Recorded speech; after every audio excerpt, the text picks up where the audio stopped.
Stop, l'Algérie n'est pas venue au Maroc pour participer, elle est venue pour dominer. À Rabat, au stade Moulay Hassan, les Fennecs frappent fort, 3-1, première place du groupe E, 0 défaite, 0 doute.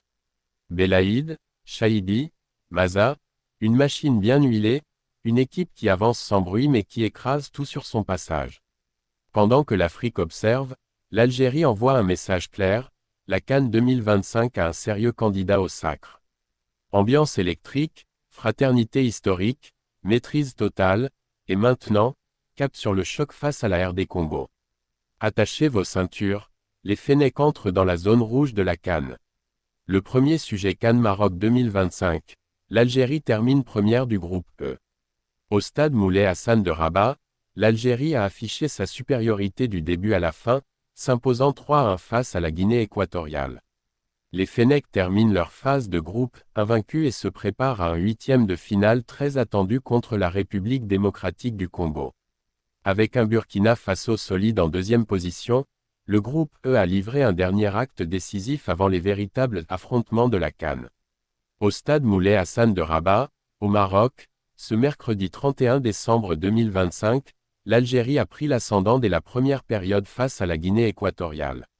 Déjà qualifiés, les Fennecs ont imposé leur rythme et enchaînent les séquences offensives, traduites par 3 réalisations avant la pause. Zinedine Belaïd a ouvert le score sur corner, Fares Chaibi a doublé la mise d'une frappe précise, avant qu'Ibrahim Maza ne s'impose dans les airs pour le 3e but. Les chiffres illustrent la domination algérienne, 16 tirs dont 8 cadrés et 53% de possession de balles pour une première mi-temps nette, soutenue et indiscutable. En seconde période au stade Moulay Hassan de Rabat, l'Algérie a géré son avance tout en maintenant la pression sur la Guinée équatoriale.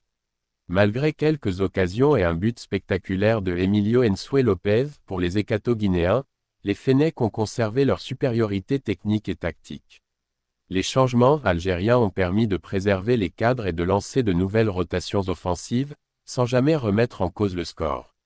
La rencontre s'est conclue sur une victoire nette 3-1, confirmant la domination algérienne et leur contrôle total du groupe E.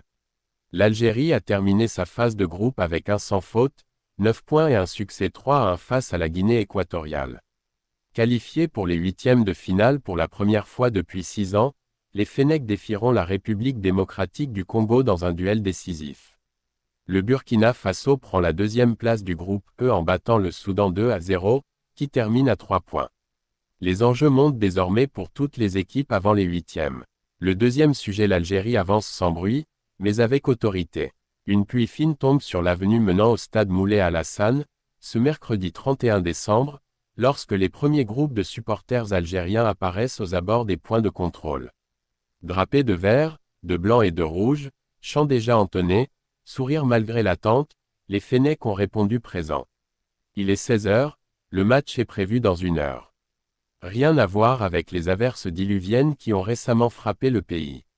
L'atmosphère est presque feutrée, mais une chose frappe immédiatement, l'ampleur du dispositif sécuritaire. Périmètres multiples, filtrages successifs, contrôle rigoureux. Selon les habitués des grandes compétitions africaines, rarement une CAN n'avait connu un tel déploiement. Je vais régulièrement depuis des années dans des stades de foot à travers le monde. Je n'ai jamais vu ça, confie Atem, franco-algérien et enseignant d'histoire, installé à Meknès depuis quelques mois. Mais au moins, on sent que tout est fait pour que ça se passe bien. C'est sérieux, carré. Même constat pour Safia, venu d'Oran avec sa famille. On a été contrôlé plusieurs fois, mais toujours avec le sourire. Le Maroc veut clairement une CAN impeccable. Pour l'instant, c'est réussi. Une fraternité qui dépasse les tensions. Autour du stade, les images parlent d'elles-mêmes. Supporters algériens et marocains échangent des écharpes, se prennent en photo, chantent ensemble. Une scène forte, presque symbolique, alors que les relations politiques entre les deux pays restent tendues. Le football, c'est le peuple, sourit un supporter marocain, drapeau algérien autour du cou. Les politiques, c'est autre chose. Ici, on est frères. Cette fraternité, déjà observée lors de précédentes compétitions, prend ici une résonance particulière. Sur le sol marocain, une sélection algérienne ambitieuse attire tous les regards. Une Algérie remaniée, mais souveraine. Sportivement, l'Algérie n'avait plus rien à prouver. Déjà qualifiée et assurée de la première place du groupe E, la rencontre face à la Guinée équatoriale servait surtout de test grandeur nature pour les remplaçants. Le sélectionneur bosniaque des Fennecs, Vladimir Petković, en profite pour faire largement tourner, 9 changements dans le 11 de départ. Ni Riyad Mahrez ni Lucas Zidane, mais une équipe toujours aussi cohérente et disciplinée. La réponse est immédiate. Zinedine Belaïd ouvre le score dès la 9e minute. À la 25e, Fares Chaibi double la mise. Ibrahim Maza parachève le festival avant la pause. La réduction du score d'Emilio Ensue ne change rien à l'issue. Victoire nette et sans appel, 3-1. L'Algérie boucle ainsi la phase de groupe avec un sans faute, une performance réalisée pour la 3e fois de son histoire, après 1990 et 2019. Les Fennecs, une histoire de caractère. L'Algérie n'est pas la sélection la plus titrée du continent, mais elle est l'une des plus respectées. En 1990, le sacre à domicile porté par Madjer et Belloumi. En 2019, la consécration en Égypte, symbole de résilience nationale, avec un Riyad Mahrez au sommet.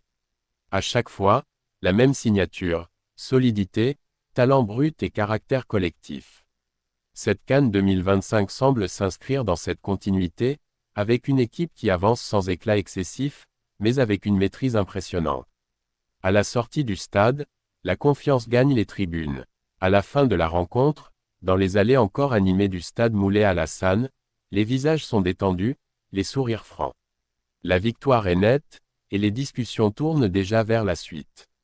Karim, 42 ans, venu d'Alger, résume l'état d'esprit général, même avec l'équipe B, on a dominé.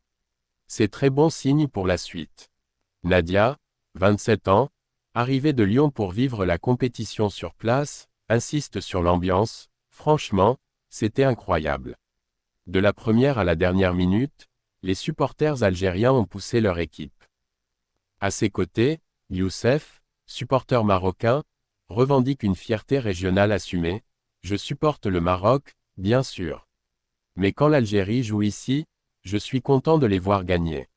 C'est l'Afrique du Nord, une ambition assumée, sans détour. L'international algérien Anis Hadj Moussa ne laisse planer aucun doute sur l'état d'esprit du groupe à l'approche du 8e de finale face à la RD Congo. On respecte la RD Congo, mais on sait ce qu'on vaut. On ne va pas y aller de main morte. À ce stade de la compétition, il n'y a plus de calcul, insiste l'ailier droit de Feyenoord. Un discours à l'image de cette sélection algérienne, calme en apparence, mais déterminé jusque dans ses intentions. Un grand merci à vous. Merci à toutes celles et ceux qui regardent cette vidéo jusqu'au bout, merci pour votre soutien, vos likes, vos commentaires et vos partages. Votre présence et votre fidélité donnent du sens à ce travail. N'hésitez pas à vous abonner et à activer la cloche pour ne rien rater de l'actualité. Encore merci, et rendez-vous très vite pour la suite.